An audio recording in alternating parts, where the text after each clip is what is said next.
আসসালামু আলাইকুম ওরহমতুল্লাহি বারাকাতু। আজকে আমরা শিখতে যাচ্ছি সূরাতুল গাশিয়ার প্রথম ১০ আয়াত। তাজবিদের নিয়মাবলী সহ এই ভিডিওর মাধ্যমে আমরা সহিশুদ্ধভাবে উচ্চারণ দেখাবো, তেলাওয়াত এবং তাজবিদের নিয়ম কানুন সহ আমি বলে দিব কোন জায়গায় কোন নিয়ম। এখনই আপনারা এই ভিডিও সম্পূর্ণ দেখবেন, তাহলেই কিছু শিখতে পারবেন ইনশাআল্লাহ। أعوذ بالله من الشيطان الرجيم.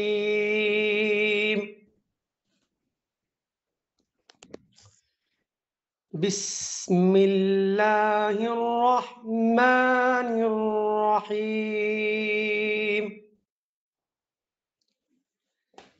هل أتاك حديث الغاشية؟ এই যে দেখতে পাচ্ছেন আল গাশিয়াতি লেখা, তাদের তি পড়া যাবে না। কি পড়া যাবে না? তাদের তি। কেন পড়া যাবে না? এই গুলতার মধ্যে থেমে গেলে এই গুলতাটা হা সাকিন হয়ে যায়। কি সাকিন হয়ে যায়? হা সাকিন হয়ে যায়। আর না থামলে যেভাবে আছে সেভাবেই পড়তে হবে। তাহলে উচ্চারণটা কি হবে? হাল আতাকা হাদিসুল গাশিয়া। তাহলে সহি উচ্চারণটা কি হবে? هل أتاك حديث الغاشية।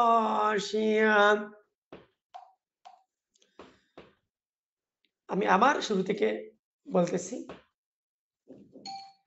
বিসমিল্লাহ বিসমিল্লাহির রহমানির রহিম।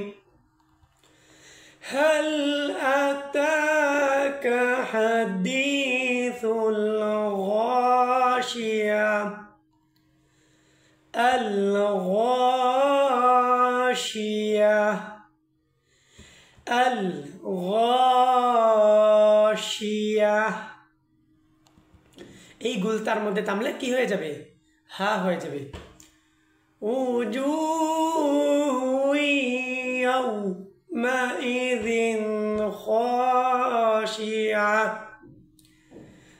পূর্বেরটা ছিল ইয়া আল গাশি ইয়াহ, আর এখন একটা হচ্ছে খাশি আহ, অর্থাৎ আগেরটা ছিল ইয়ার উচ্চারণ আর এখন একটা হচ্ছে আইনের উচ্চারণ। উজুহু ইয়াউমাইযিন খাশিয়া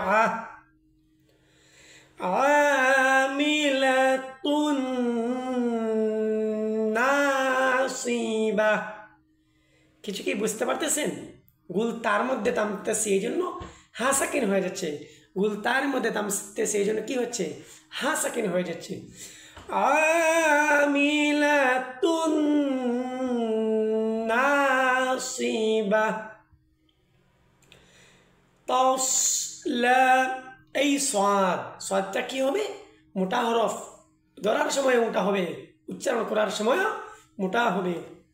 তাসলা নারান হামিয়া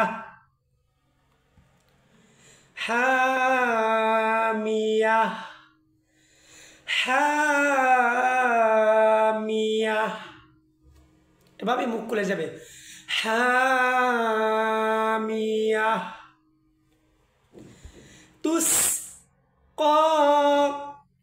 কফ খারাপ যাব ক তামসি, এই জন্য লম্বাও করছি। যদি এই জায়গার মধ্যে জবর থাকতো তাও যদি থামতাম তাইলেও কিন্তু লম্বা হইতো। এটার একটা নিয়ম আছে। এই নিয়মটা ইনশাল্লাহ আমরা তেলাওয়াতের মধ্যেখানেই বলার চেষ্টা করবো। আপনারা নিয়মিত ভিডিও দেখবেন, তাহলেই শিখতে পারবেন এই কাপের মধ্যে জবর থাকলে কেন লম্বা হয়। তাও আমি বলে দিচ্ছি, কাপের উপরে যদি জবর থাকে এবং তারপরে খালি ইয়া থাকে, ওই কাফের হরকতের উপরে যদি তামা হয় তাহলে ওই কাফ একালিফ লম্বা হয়। তাহলে কি হবে? তুস মিন আইনিন আনিয়া।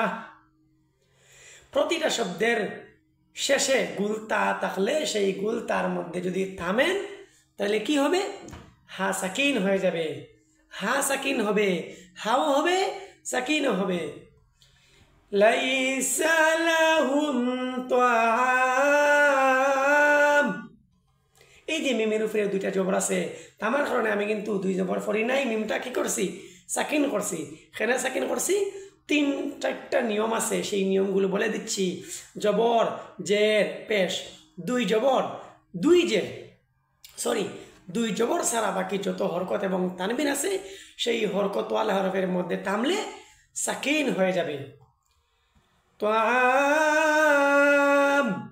আর যদি না থামেন যেভাবে আছে সেভাবেই পড়বেন তো আমুন ইল্লা মিন দারি' দেখতে পাচ্ছেন আইনের নিচে দুইটা জবর আছে জের আছে থামছে দিকে সাকিন করছি মিন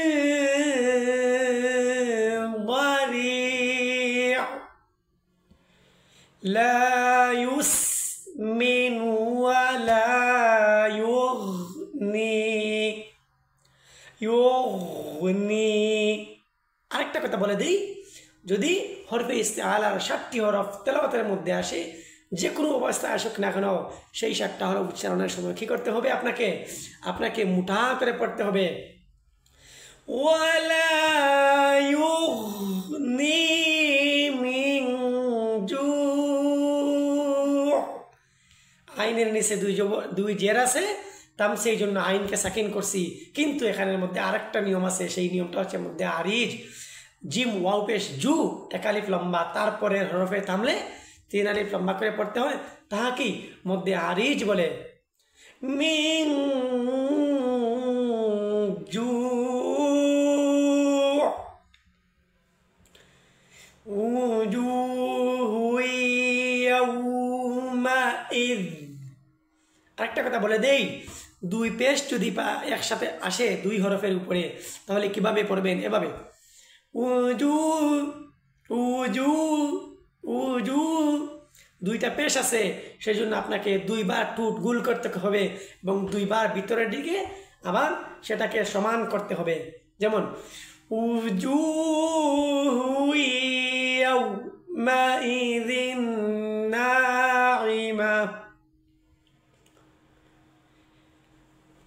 ওয়াও পড়ার সময় গুল হয় আর দুই পেশওয়ালা হরফ পড়ার সময় ঠোঁট কি হয় গুল হয় মনে রাখবেন লিসাউইহা ইয়াজের ই রসইর উচ্চারণ দিবে কিসের উচ্চারণ রসই ও আ রসই ইয়া ইয়া ইয়া এভাবে উচ্চারণ হবে লিসাউইহা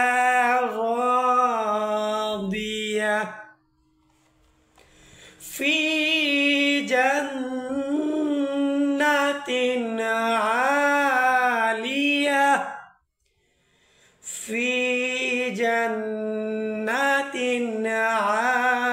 আলিয়া দেখতে পাচ্ছেন আবার আমি দুই জেরের মধ্যে থামছি এই জন্য সাকিন করছি একটা নিয়ম আর একটা নিয়ম হচ্ছে গুল তার মধ্যে থামলে সাকিন হয় দুই নিয়ম এখানের মধ্যে একটি জায়গায় দুই নিয়ম কোন জায়গায় দুই জবর দুই জের গুল তার নিচে যে দুই জের আছে একটা নিয়ম আর গুল তার মধ্যে থামলে হা হয়ে যাবে এটা একটা নিয়ম তাহলে একটি হরফের মধ্যে দুইটি নিয়মও আছে এমনও শব্দ আকল আছে আপনারা একটি হরফের মধ্যে 3টি নিয়ম পাবেন অবশ্যই আমরা পরবর্তীতে সেই সমস্ত নিয়ম নিয়ে আলোচনা করব এই ভিডিওটি যদি আপনি দেখে থাকেন তাহলে অবশ্যই বেশি করে আপনারা রিভাইজ করবেন বেশি করে প্র্যাকটিস করবেন বারবার শোনার চেষ্টা করবেন সহিভাবে উচ্চারণ করার চেষ্টা করবেন দরকার হলে ভিডিওটি পজ করে আমি যেভাবে বলে দিয়েছি সেভাবে আপনারা আমার সাথে পড়বেন অথবা যদি আমার